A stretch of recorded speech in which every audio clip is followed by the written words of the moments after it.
ঘড়িতে রাত তখন 1:30 নেশাগ্রস্ত অবস্থায় কোনো রকমে তমাল বাড়ির গেটে এসে উপস্থিত হয়েছে। তার স্ত্রী সোনালি অতি কষ্টে তাকে ঘরের ভিতর নিয়ে যেতেই তমাল চিৎকার করে বলে উঠল, বিভাস, রাজু, বিকি, ওদের বউদের দেখছ? কত আপ টু ডেট, কত ভালো ড্রেসিং সেন্স ওদের, ফিগার দেখেছ? ওরা ওদের মতো, আমি আমার মতো। তোমার ফিরিল সেলফ কনফিডেন্স নিজের আঁচলে বেঁধে রাখো। সারা জীবন তো শাড়িতেই কাটিয়ে দিলে। ওরা উইকেন্ডে পার্টিতে যায়, ড্রিঙ্ক করে, পাবে যায়, শর্টস পরে, আর আমার কপালে এসে জুটেছ এক তুমি। সারা দিন সংসারে মুখ গুজে বসে আছো আর বাচ্চা জন্ম দিয়ে আমার জীবন থচনচ করছ। এই সংসার কার? সন্তানটা কার? তোমারই তো, আমাদেরই। কখনো ভেবে দেখেছ আমার কথা? নাইট ক্লাবে কি কোনোদিনও গিয়ে এনজয় করেছ আমার সাথে? মজা দিয়েছ আমায়? আস্তে কথা বলো প্লিজ, পাশের ঘরেই তোমার বাবা মা আছেন, ওনারা শুনতে পেলে কষ্ট পাবেন, বয়স হয়েছে ওনাদের। খুব চিন্তা না আমার বাবা মায়ের? তাহলে আমার ঘরে কেন? বেরিয়ে যাও আমার ঘর থেকে। এত রাতে অশান্তি করো না লক্ষ্মীটি। বাবা মায়ের কথা না হয় বাদ দিলাম, আমাদের ছেলেটা এই বয়সে এইসব শুনতে পেলে খারাপ প্রভাব পড়বে। মা, বাবা, ছেলে, my foot, get out, get out from my room, stupid lady একটা। এই বলে চুলের মুঠি ধরে ধাক্কা দিয়ে দরজা বন্ধ করে দিল তমাল। সে ভুলেই গেল যে তার স্ত্রী গর্ভবতী, দ্বিতীয় সন্তানের মা হতে চলেছে। নবম মাসের গর্ভবতী সোনালি সিঁড়িতে ধাক্কা খেয়ে বেসামাল হয়ে মেঝেতে পড়ে গেল। ব্যথায় ছটপট করছে। পাশের ঘর থেকে শাশুড়ি ছুটে এলো। দেখলেন রক্তে নদী বইছে। হায় হায় হায়, কি সর্বনাশী মেয়ে মানুষ রে বাবা, পেটের বাচ্চাটাকে পৃথিবীর আলো দেখতে দিল না। হায় হায় হায়, আমার সর্বনাশ করে দিল। শাশুড়ির চিৎকারে শ্বশুরমশাই ঘর থেকে বেরিয়ে এলেন। দেখলেন সেই চরম দুর্ঘটনা। সোনালি তখন প্রায় জ্ঞান হারার পর্যায়ে পৌঁছে গেছে। সোনালির শ্বশুরমশাই কোনো দিকে কান না দিয়ে অ্যাম্বুলেন্সের ব্যবস্থা করলেন।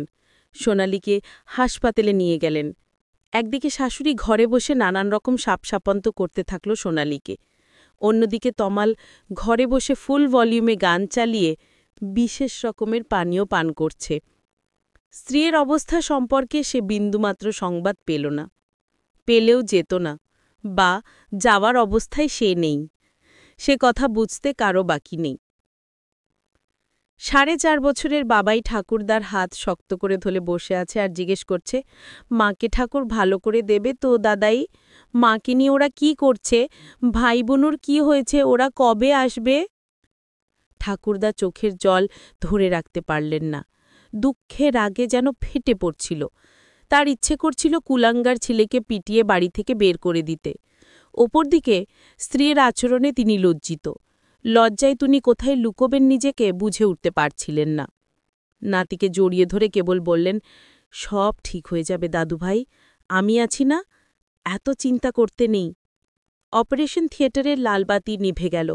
একজন চিকিৎসক এসে বললেন, বিনয়বাবু, অপারেশন সাকসেসফুল, বাট বাচ্চাটিকে... ভেরি সরি বিনয়বাবু, পেশেন্টের অবস্থা ভালো নেই। আপনার ডটার ইন লয়ের প্রচুর ব্লিডিং হয়েছে, এখনও কিছু বলা যাচ্ছে না। ঈশ্বরের কাছে প্রার্থনা করুন। না বাবা, না ঠাম্মা, কেউ একবারের জন্য তার মাকে দেখতে আসেনি। 3টে দিন হাসপাতালে ছিল সোনালি। এর মধ্যে বাবাই ঠাকুরদার সাথে বাড়ি গেছে। ঠাম্মা বাবাকে দেখেছে খুশ মেজাজে।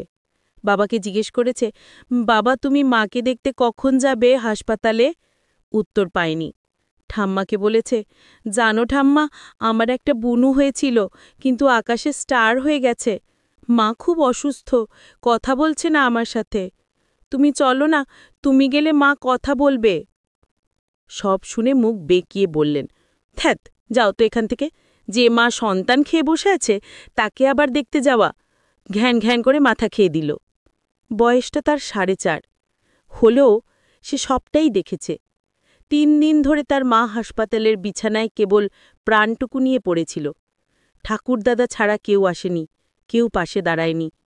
3 দিন পর যখন মা শেষ যাত্রায় রওনা হল, তখনও ঠাকুরদা ছাড়া কেউ ছিল না তার সাথে। বহু বছর কেটে গেছে। বাবাই বড় হয়েছে, বিয়ে করেছে, সংসার আছে তার স্ত্রী ৮ মাসের অন্তঃসত্ত্বা। বাবাই ওয়ার্ক ফ্রম হোম করছে। স্ত্রীকে সে চোখের আড়াল করে না।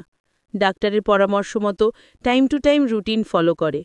সে তার মাকে দেখেছে, মায়ের দুর্দশা দেখেছে। সে মাতৃহারা হয়েছে। তাই তার একমাত্র উদ্দেশ্য স্ত্রীকে মানসিক ও শারীরিক শান্তি প্রদান করা। প্রতিদিন স্ত্রীর পাশে শুয়ে তার মাথায় হাত বুলিয়ে ঘুম পাড়িয়ে দেয় বাবাই। তারপর নিজে স্ত্রী ও হবু সন্তানের পাশে শুয়ে ঘুমিয়ে পড়ে। কে কোন পোশাক পরবে, কে কিভাবে তার জীবন চালনা করবে, সেটা তার ব্যক্তিগত বিষয়। তবে নিজের ফুর্তির জন্য অন্যের উপর নির্যাতন করা কি উচিত? দুজন ভালোবাসার মানুষ দিয়ে একটি সংসার তৈরি হয়। একজন নারী বা স্ত্রী অন্য বাড়িতে এসে তার স্বামীর সংসারকে নিজের সংসার করে নিয়ে সুখে থাকতে চায়। তাতে একজন পুরুষ যদি তার পাশে থেকে তাকে আগলে রাখে, স্ত্রীর সামান্য ইচ্ছেগুলো পূরণ করে, তাতে সমস্যা কোথায়? আমরা কোনো একটি ঘটনার পরিপ্রেক্ষিতে বলে থাকি যে নারীর শত্রু নারী বা নারীর শত্রু পুরুষ। আসলে এগুলো কিছুই নয়। আসল শত্রু হল মানসিকতা। সোনালীর দুরবস্থার জন্য দোষী একজন পুরুষ মানুষ। অপরদিকে সেই মুহূর্তে সোনালীকে যিনি হাসপাতালে নিয়ে যান বাঁচাবার চেষ্টা করেন, তিনিও পুরুষ। তবে কি আমরা সমগ্র পুরুষ জাতিকে দোষী সাব্যস্ত করতে পারি? রইল বাকি নারীর শত্রু নারী। এর ব্যতিক্রম কি নেই? বর্তমানে আমরা সকলে মানসিক রোগগ্রস্ত। একে অপরকে দোষ না দিয়ে আমাদের উচিত নিজেদের মানসিকতার পরিবর্তন ঘটানো। কলমে সমপ্রিয়া। ক্রেডিট ত্রিশূল।